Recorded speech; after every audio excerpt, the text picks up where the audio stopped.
maniacally. It's me, Bussy, and welcome back to an extra spooky edition of Hot or Rat. Boo!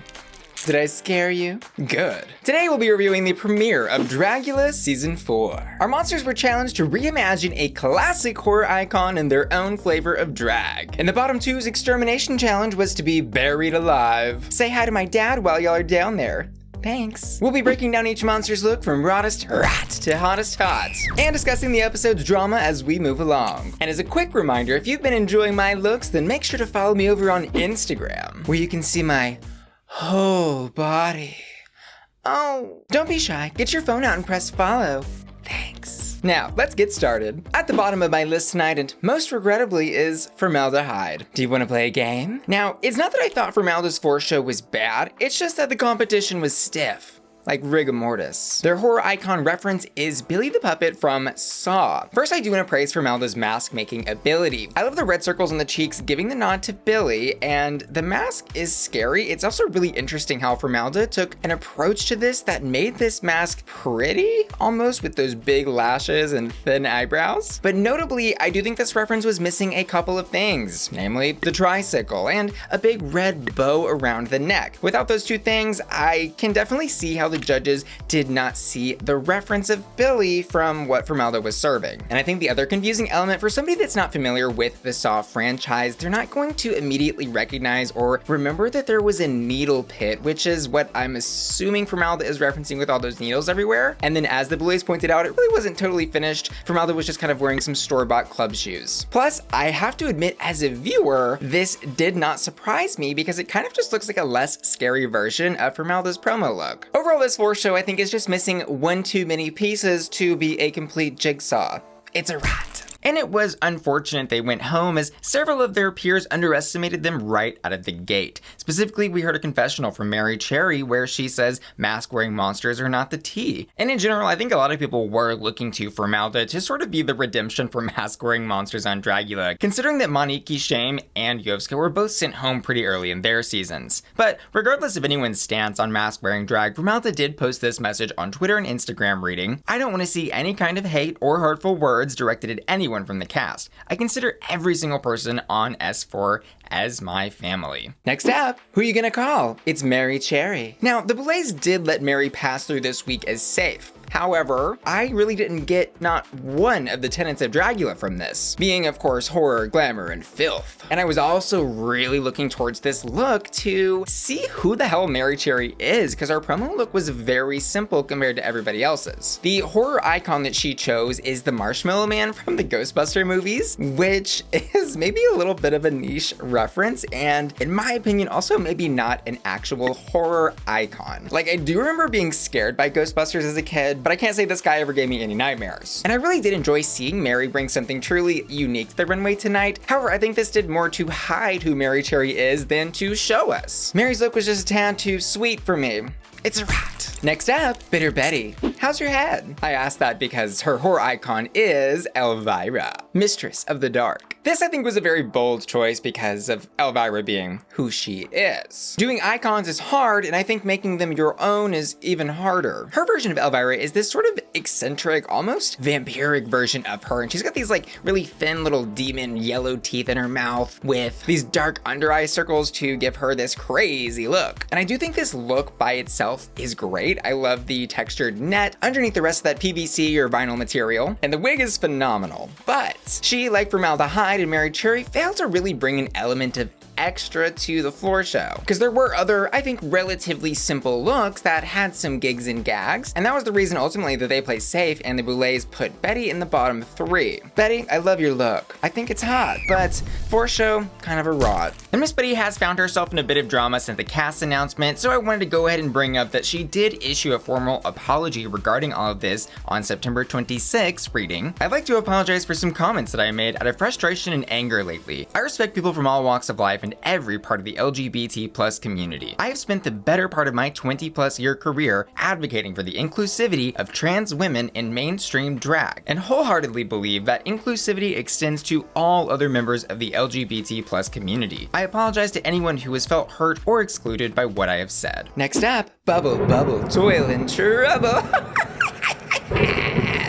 It's Jade Jolie. Now, I'll be the first to admit that I'm definitely looking at Jade this season with a more critical eye than some of the other contestants. That being because I already know her drag and what she's capable of. And I think this episode shows that she is really going to be taking the spooky, scary tenets of Dragula seriously. The horror icon that she chose was Sarah Sanderson, and while I wouldn't necessarily think of Sarah Sanderson as my horror icon, it makes sense with Jade Jolie's kind of Disney outlook on life. And because she chose a villain from a Disney movie, I think she had a little bit extra of a challenge set up for herself. She had to turn this kid-friendly witch into an adult-only extravaganza, and I think she did that. The movie being Hocus Pocus, if you aren't familiar. Her wig is gross and witchy, her teeth are rotted, and the dress itself is tattered, torn, and definitely, seen a few things. And all that was cute, but what really sold it to me was the maggots that she ate on the stage. And I'm not sure if she ate them live, squirming around, or if they were dried. It was kind of hard to tell based on the shot, but that gag did what it needed to do, and I think took Jade's performance to the next level. Jade's floor show was hot,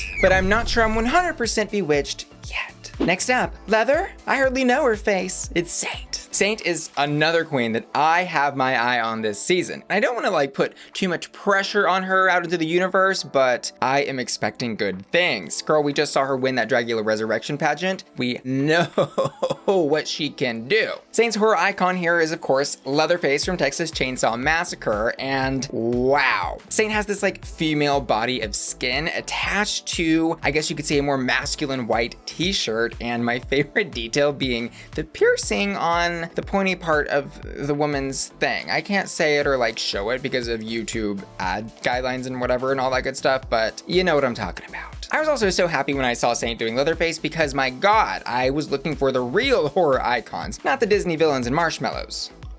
The only thing I would change about this look, and I think this is only because I looked at it just a tad too long, is maybe I would have done this without the white collared shirt under the skin dress, just because it does look a tad too much like one of those oversized gift shop tees that has the body on it that you see people wearing on the beach.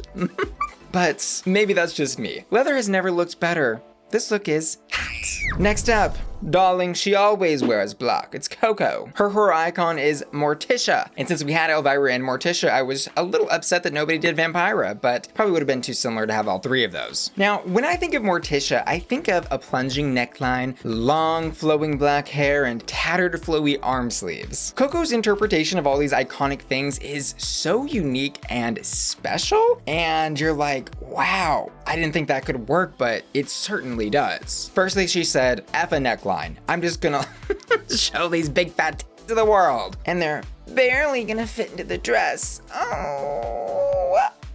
And her braided hair is an excellent adaptation of Morticia that totally makes sense. And we don't have long flowy arm sleeves, but what she did with the bottom part of the dress, I think gives that same effect. Now, she does get read by the judges for using a little bit of red liquid, as we call it on this channel. And I definitely understand that because Morticia was just kind of goth goddess and not necessarily a vampire. That said, I didn't mind it since this really was Morticia in the world and interpretation of Koco. It felt right. I could tell she was having a lot of fun, and her floor show kept me interested. This look is hot. Next up, she'll eat you at the altar. It's Sigourney Beaver. She came out in this giant, insane leopard print dress moment, and I have to say I was a little confused at first. I recognized the hair, I saw the scar on the face, and I was like, okay, she must be doing Bride of Frankenstein, but what the hell is all this cat print doing here? And then it all started to make sense when she took that off. In retrospect, I think she probably could have chosen a better, more Frankenstein-y type of pattern for that outer dress because it was sickening as hell, but it was a tad confusing. My favorite part of her floor show is that the reveal kind of turns what she's doing into a little bit of a burlesque number, and she has what I think is maybe the most iconic accessory of all time. Some bolt tassels. Bitch, are you joking? That is brilliant. I was having so much fun with Sigourney in the floor show that I was like, okay, well, let's take something else off. Let's keep going. I want more reveals. I want more burlesque. Give me the full 10 out of 10 number. Had she had all that going on, she probably would have been in my top 2 or 3, but as is, I loved it and it was a great show. Sigourney, I think this was hot.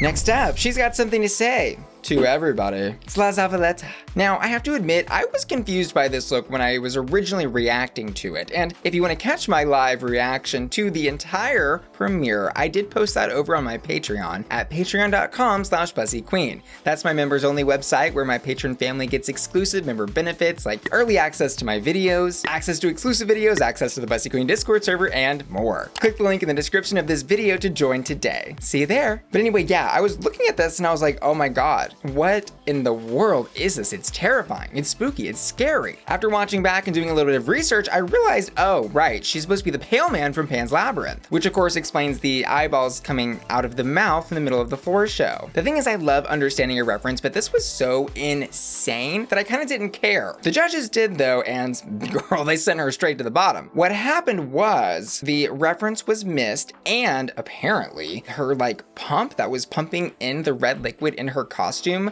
part of what made it so sickeningly filthy and disgusting and amazing, was like malfunctioning. And this was something that totally caught me as a viewer off guard because it wasn't something that they showed in the floor show. This isn't RuPaul's Drag Race where they show queens like tripping and stuff, unless it's absolutely unavoidable. We only saw the costume performing exactly it was intended to be performed in. So I was kind of shocked that they chose to punish Zavaleta like this, but at the same time, I have to say it also felt weirdly like it made sense because Zavaleta had been so aggressive towards the entire cast. I was like, oh good, yeah, put her in the bottom. Including doing things like making fun of Sigourney's use of the phrase for free and calling Astrud a P-word when she brought up her past trauma of being in a car wreck. Naturally, Zavaleta received mixed reactions from people online regarding her behavior, and since the premiere, she posted this video on her story. It's me, La Zavaleta, and you know what? Let's make good TV, baby. Thank you for everything. Thank you for all your love and support. And also, thank you for all your hate. Because at the end of the day, you're talking. Which I think is a great reminder to A, never send hateful messages or comments to people, even if you don't like them, and B, that we're watching reality TV. Drama is what makes it fun. So grab some popcorn, because Zavaleta is gonna be bringing it. Evidently. But of course, I do also think justice is warranted for this look, and that's why I placed it so high on my list. Zavaleta, this is caliente. Next up, Astrud Aurelia. She did the xenomorph from the Alien sci-fi thriller horror series, which I thought was a really cool reference to pull from. Definitely not ever something I think of when I think of horror icons, but it makes sense. The entire time I was watching, I was just wondering, like, I wonder if she had Sigourney Beaver's help on this look. You know, because Sigourney Weaver starred in the films. Anyways, this look is, I think, the embodiment of why I love Dragula so much. The monsters they cast are professional artists that create props, goops, gags, prosthetics, like all kinds of insanity. Like, we just don't really see this kind of thing on Drag Race. I love that Astrud's take on the xenomorph is almost like it's kind of been blended with a human. Like maybe there was some sort of sci-fi experiment gone wrong that mixed the alien and human species. Or maybe a fun night on the spaceship. Ow, ow. Astrud, this floor show was light speed levels of hot. And finally, my hottest hot tonight. Mommy? Sorry. Mommy? Sorry. Mommy? Sorry. Mommy? Ah, sorry. Other mommy? It's Hoso Terra Toma. Her horror icon is the other mother. Or other mommy, if you will, who's like the alternate reality version of Coraline's mother from the movie Coraline. This had me gagged up and down. And the reason this look is my number one is not only because it is so freaking amazing and the detail is just so perfect from head to toe, but because of the way Hoso took a reference, made it easily recognizable, and then made it Hoso Terra Toma. Like Astrud's, for example, as amazing as it was just very xenomorph to me. This look is Coraline's other mother morphed into Hoso Terra Toma's drag character. I love all the button details giving a nod to those elements from the movie. They're like up and down the back part of that neck collar, and then one eye has been replaced with a button, the other is Hoso's eye. And this might be a little bit niche, but it also is very much giving me a little bit of Raphael Simon vibes. I have literally zero critiques or criticisms for this look, and I cannot wait to see what Hoso does in the rest of the competition. Hoso, you know that I love you. This look is hot. And as it turns out, my patrons agree. I asked them to vote on their hottest floor show, and they too chose Hoso Terra Toma. Now, the Boulets did give the win tonight to Astrud, as I mentioned, which really did not bother me at all, I was totally happy with that win for her. And I think the bottom two did make sense once we heard the Boulet Brothers' justification for putting La Zavaleta there. But just based on 4 shows alone, y'all saw how I would have done the bottom two. For Zavaleta's and Formelda's extermination, they put them into coffins and then they start the tour. They dump like some crickets, dirt, and water into the coffins while they're in there. And I was kind of scared for Zavaleta's because the water was going directly onto her face and it was starting to look a little bit like a certain type of boarding that is like illegal. That starts with water. Talking around the censorship issue, you know. All that to say is I was like, bitch, can she breathe? Is she okay? Like, is she gonna make it for real? But aside from that issue, I didn't really think this extermination was too scary. I think this is definitely something I could have suffered through, especially if it was just crickets and a little bit of water. We start talking about snakes and cockroaches though, in those kind of close quarters. No ma'am. I would get exterminated real quick.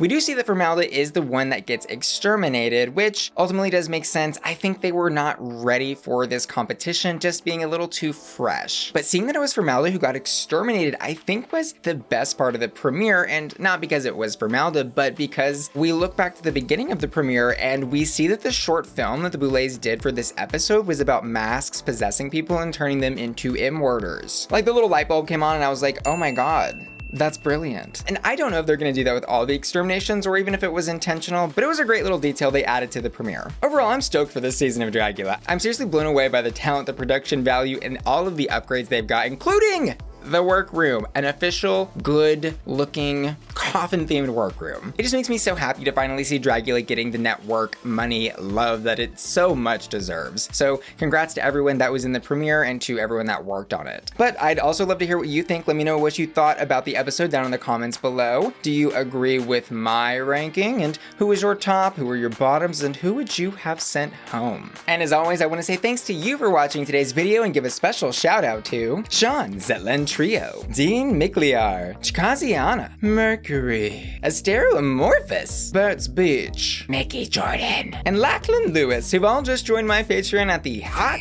and hottest hot tiers. And Lark, Angel, Adaluda, Cyrus Felicia, Goat P, Jared Rocks, JB, Joseph, Joss Marchand, JP in Dallas, Laura, Matthew, Maxila Wow, Miss F. Neely, OG Tabuse, Rochambeau, Scooby Snacks, Sailor, Steven, Tom Jaco, Tom Young, Topher A, Triton, and Wheelie, who were all supporting me at my Bussy Queen Collector tier. See y'all later. Love ya.